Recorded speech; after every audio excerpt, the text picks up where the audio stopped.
Have you ever looked at someone's face and wondered why do they look aggressive, dangerous, or they look like they can fight? And on the other hand, have you ever wondered why some faces look friendly, nice, or weak? Well, this is going to be today's discussion and topic: how your facial width to height ratio affects the way you are perceived by both men and women. Because we humans, we subconsciously judge faces to get a first impression of them without even realizing it. And I believe that the way your face looks have an impact not only in relationships but in businesses and social interactions as well. We will look at studies showing how your facial width to height ratio impacts your dating life and how it impacts your business life as well. This video will be split into multiple parts. You can go ahead and skip to the desired part if you like. What is facial width to height ratio and how you can measure it? How does it affect your dating life? My 2 cents. And if you want to get your face rated by me privately with personalized look max and advice, link will be down in the description. Without further ado, let's get this video started.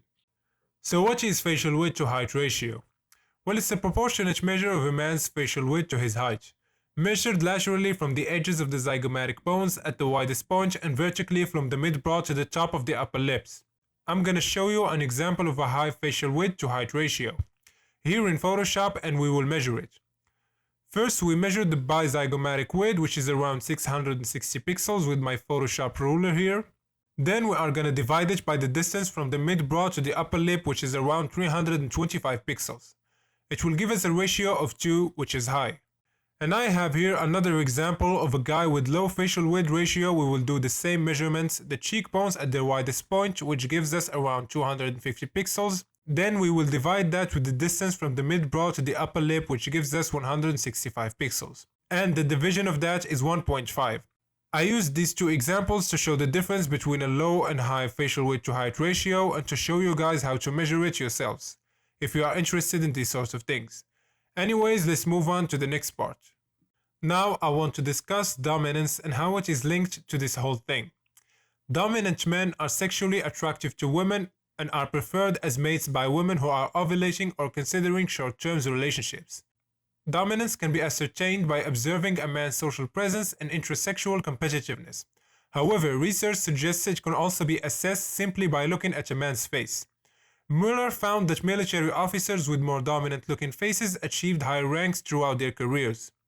Facial masculinity, which is highly correlated with facial dominance, is linked to perception of good health, and because masculine features require immune system compromised testosterone to maintain, is hypothesized to indicate good genes. Recently, researchers have examined a possible physical marker of dominance, the ratio of facial width to upper facial height, distance between the upper lip and brow, which becomes larger in men after pubertal testosterone exposure, and it is linked to men's reactive testosterone levels.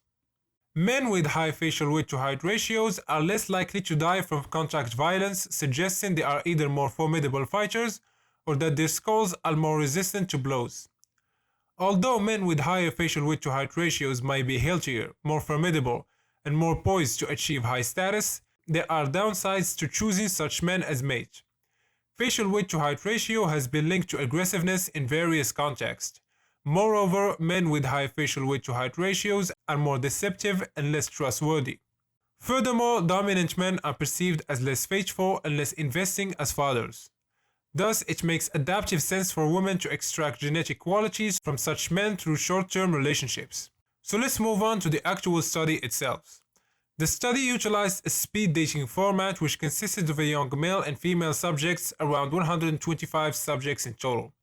78 young men and 81 young women, who weren't compensated in any ways for their participation. They did not get paid for doing this study, and thus were participating in the study because they were looking for the chance to find a real-life partner, suggesting the choices were primarily motivated by the actual mating interest. The males in the study were rated by independent raters on the following metrics: dominance, unisex raters; how aggressive would this person be if provoked, unisex raters; facial adiposity, unisex raters; attractiveness, female raters only. Inter-rater reliability was high for all 4 dimensions. Thus, it was demonstrated that raters could come to a clear consensus on how dominant, aggressive, overweight, and attractive each man appears.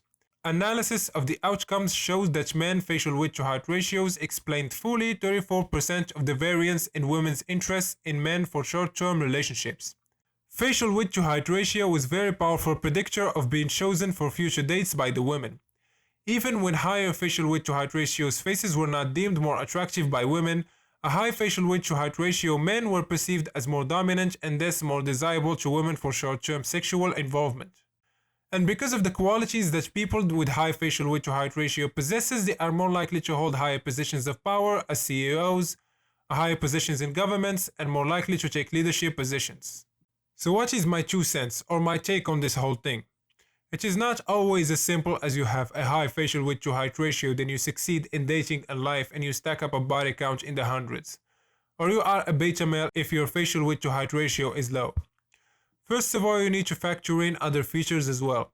If the rest of your features are attractive and you have a high facial weight to height ratio, then yes, you will get the benefits of it. And if you have a low facial weight to height ratio but still attractive features, you will still be successful in relationships but not short-term ones.